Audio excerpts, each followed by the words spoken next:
মোটামুটি জানুয়ারি 10 তারিখ থেকে 10-12 তারিখ থেকে ঘোষণা দিয়ে আসতেছিলাম আমার পেজের মাধ্যমে যে আমি হাদি কাফেলায় বের হবো। যেহেতু আমার বাড়ি দিনাজপুরে, আমি তেঁতুলিয়া থেকে টেকনাফ পর্যন্ত আমি পদযাত্রা করব, একটা ব্যানার টাঙ্গায় একক পদযাত্রা। আমি অনেকে আহ্বান করছিলাম যে চাইলে আপনারা আমার সাথে থাকতে পারেন, তো আমার সাথে কেউ আসেনি। শেষে আমি একাই শুরু করছিলাম 24 তারিখে, 24শে জানুয়ারি শুরু করছি। 26 তারিখে যখন আমি এই আপনার এই দেবীগঞ্জ পর্যন্ত আসছি, তখন আমাকে বুঝায় বলা হলো যে দেখো তুমি এটা করিও না, নির্বাচনের সময় তুমি একা একটা মানুষ ঝামেলায় পড়বা। এটা আমাকে স্থানীয় কিছু লোকজন আর প্রশাসনের এক বড় ভাই বলছে যে তুমি চলে যাও, তুমি এখন করিও না, নির্বাচনটা পার হোক পরে করো। তোমার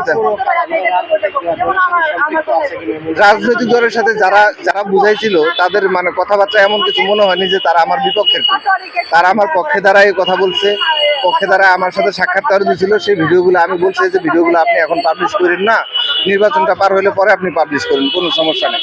তা আমি চলে আসছি 26 তারিখে সন্ধ্যাবেলা আমার বাসায় 15-16 জন লোক নিয়ে, মানে কোন একজন আর্মি অফিসার পিছন থেকে ইন্ধন যোগাচ্ছিল, যারা আমাকে মানে বাসা থেকে আমার ল্যাপটপ, একটা আইফোন, তারপরে অ্যান্ড্রয়েড ফোন 2টা, একটা বাটন ফোন, ল্যাপটপের চার্জার, তারপরে নগদ প্রায় 3.5-4 লক্ষ টাকা, আর মানি ব্যাগে 7,200 টাকা ছিল, সেই টাকা আর আমার বউয়ের গহনা, ইভেন আমার বউয়ের নাকফুলটা পর্যন্ত তারা খুলে নিয়ে চলে গেছে।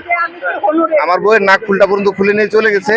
আমি কোনো রকম সেদিন সেখান থেকে পালাতে সক্ষম হই। এখনো পর্যন্ত আমি রাস্তায় ঘুরে বেড়াচ্ছি, আমাকে আমার বাসায় ঢুকতে দেওয়া হচ্ছে না। তাদের পরিচয়ে আমি শুধু একজনকে চিনি, তা মানে সে হচ্ছে শালকি নয়াবাড়িতে মামুনুর রশিদের ছেলে জীবন ইসলাম নাম, আগে থেকেই নেশাগ্রস্ত। তারা মনে করে যাদের কোনো দল হয় না, তাদের হাতে আপনি 5 টাকা তুলে দিয়ে বলেন, যেমন হাদি ভাইকে 1 টোকায় মারা গেছে না, ঠিক সেরকমই এরাও একজন। 10 টাকা হাতে তুলে বলেন, যেমন হাদি ভাইকে 1 টোকায় মারা গেছে না, ঠিক সেরকমই এরাও একজন। 10 টাকা হাতে তুলে দিয়ে বলেন যে অমুককে মেরে দাও, জিজ্ঞাসাও করবে না, ভাববেও না একবার যে ওকে কেন মারবো, আমি মেরে দিবে। তাদের মতোই একজন, আমি নাম যেই বললাম সেই ব্যক্তি, এই ব্যক্তি সেই ব্যক্তি। তার সাথে আরো 15-16 জন ছিল, যাদের আমার বাসার সিসিটিভি ফুটেজ চেক করলে পাওয়া যাবে না। এই বিষয়ে বলতে আমি দিনাজপুরে অ্যাক্সেস পাচ্ছি না, দিনাজপুরে আমি থাকতে পারতেছি না। আমি যেখানে যাচ্ছি আমাকে তাড়া করে বেড়ানো হচ্ছে। আমি আসছিলাম সকালে শাহবাগ থানায়, ওনারা বলছে যে যেখানকার মামলা আপনি সেখানে যায় করেন। তারপরে ওই যে আন্টির সাথে আমি সাক্ষাৎ করছি, এখন উনি আমাকে কতটুকু সহযোগিতা করতে পারবে জানি না। আমি মামলায় যাব, আমি লুটপাট আর ডাকাতির মামলায় যাব। আমি সকালবেলা গেছিলাম ইনকিলাব মঞ্চের ওইখানে, আপনার ইনকিলাব কালচারাল সেন্টারের নিচে আমি 2 ঘন্টা অবস্থান করছিলাম সেখানে। ওনারা অফিস বন্ধ ছিল, নিচে কেউ আসতে পারেনি, তখন আমি এখানে চলে আসছি, এখানে চলে আসছি, ভাইয়ের কবরটা এখানে আসছি, একটু কান্নাকাটি করছি। তারপর এখানে আসছিলাম যে আন্টির সাথে সাক্ষাৎ হলো। এখন হয়তো কোথাও একটা যাবো, আমি সত্যি জানি না আমি কোথায় যাবো। এই দেশের ন্যায় বিচারের জন্য যদি এইভাবে দুঃখে মরতে হয়, তাহলে এই দেশের ন্যায় বিচার আর কেউ চাইবে না। এই দেশে হাদিরা এইভাবে কোনো স্থানে সমাহিত হয়ে থাকবে দিনের পর দিন। কোনো হাদি কোনোদিন দাঁড়াবে না রাস্তায়, কোনোদিন রাজপথে কোনো হাদির সাথে আপনাদের আর সাক্ষাৎ হবে না, কোনোদিন কেউ কাউকে বুকে টান নেবে না।